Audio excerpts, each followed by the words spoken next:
All right, guys, Average Youth Minister here. I want to give you 10 quick tips for when you're in the beginning stages of planning your retreat. All right, tip number 1 is pray. And I know that sounds corny and Bible-y and all that kind of stuff, but trust me, take the time that you need and pray for your retreat. Pray for it every day. Journal prayers, write down prayers, ask people to pray. If you're going to be taking a group of students somewhere and you really want to impact them, you can't do it without God. So tip number 1 is to pray. Tip number 2 is plan ahead. When I first wrote these tips, it was about 20 years ago. I was just starting out in youth ministry and I had done all of one retreat. And so I came up with these tips to help other people. And my idea was to plan ahead, which is a great idea. But when I looked at my notes again, it said, plan at least 3 months ahead. Well, honestly, 3 months ahead is not early enough. If you're going to find a place to go, if you're going to figure out, get everything on the schedules, you really need to start about 6 months ahead of time, just getting dates nailed down and places nailed down. And then when you get to the 3-month spot, that's when you really start to do the intense planning, because you're going to need that much time to do shirts and theme and all that kind of stuff. It takes a lot of time to do these things. So plan at least 6 months in advance, start there and start getting your theme, your location, and your date. Those are the 3 big things that you need to kind of get nailed down early. And then very quickly you need to move towards finding whatever artwork you're going to use, finding whatever t-shirts you're going to use, and then listing the other leaders who are going to help you, and get those done in the between 6 to 3 months space. And then from the kind of 3 months in, you can do all the hard work of writing and planning and those kind of things. But plan early, and I think planning early will make the rest of your retreat go much, much easier. Tip number 3 is this: stay more than one night.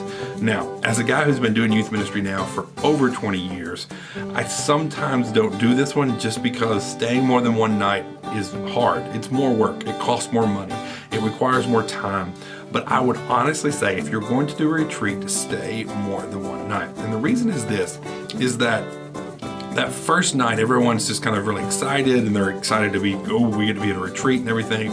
It really takes until the second night for students to really connect with each other and with God and kind of really disengage from the world. And when you just do one night, you get up and leave the next day, you're kind of missing on some of those. So stay an extra night. Even if you're just going to get up and leave at 7 o'clock the third morning or whatever, try to find a way to stay an extra night. It really helps students and it helps them to kind of unplug from the world for a little bit and engage and be engaged with what you're talking about. And so if you want a meaningful retreat, do your best to stay at least 2 nights.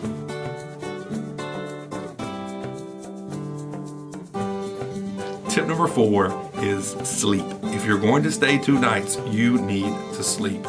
I know this isn't popular. I know everyone wants to go to retreats and play and, stay up all night and run around and, those kind of things. And I get that. And you should have fun and you don't have to sleep all that much. But whatever is possible, encourage people to sleep. They just learn better when they've had sleep. Teenagers need rest. Actually, we all do. So encourage people to sleep. Build sleep into your schedule. If you're going to have a retreat and you're going to stay 2 nights, people are going to need to sleep, or else they're just going to be falling asleep in every lesson that you have. So make sure you're giving enough time in your schedule for students to sleep.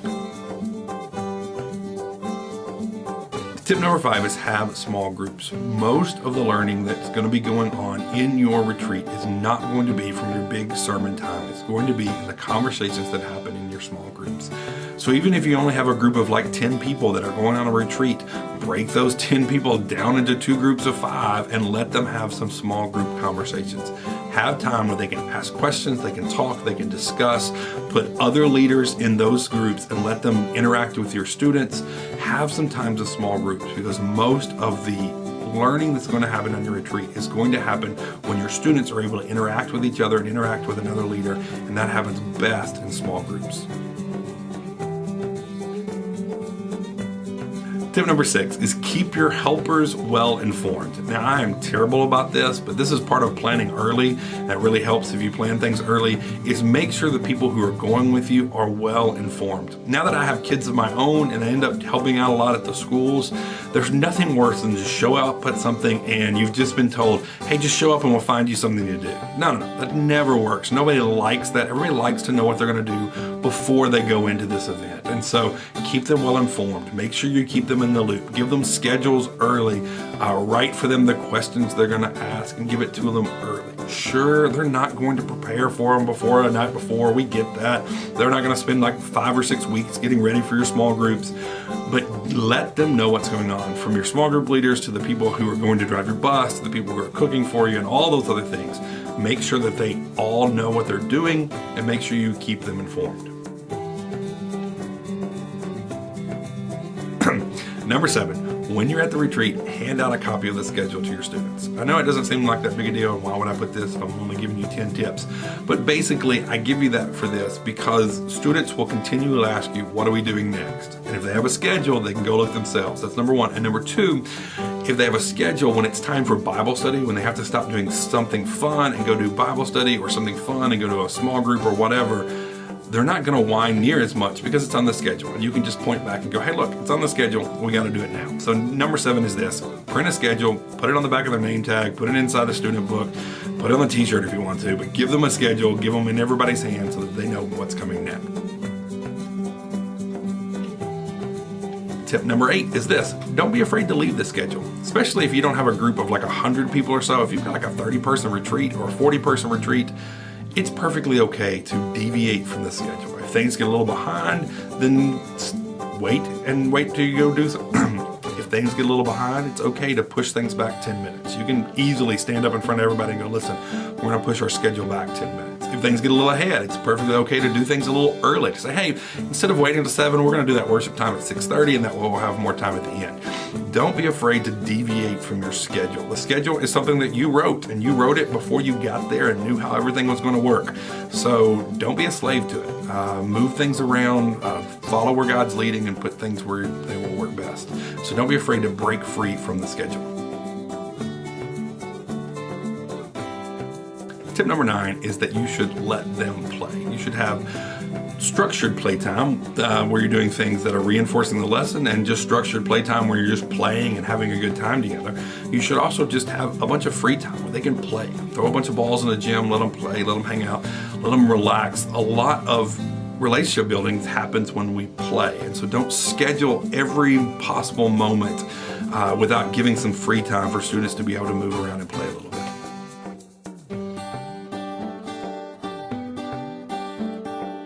Tip number 10 is this. Make sure everything you do is focused on God. Make sure from the time the students get on the bus to the times they get back off the bus and you give them back to your parents, you're talking to them about God, you're talking to them about why they're there, and you're reinforcing these ideas, these truths that you're trying to teach. Make sure that the whole weekend, from the way that you eat your food to the things that you play to the things that you teach, that it's all focused on God. Those are just 10 quick tips that will help you as you begin to think about your retreat. Start early, start a list, and then start thinking about these 10 things as you begin to figure out all the different parts that you're going to start to put into your youth retreat.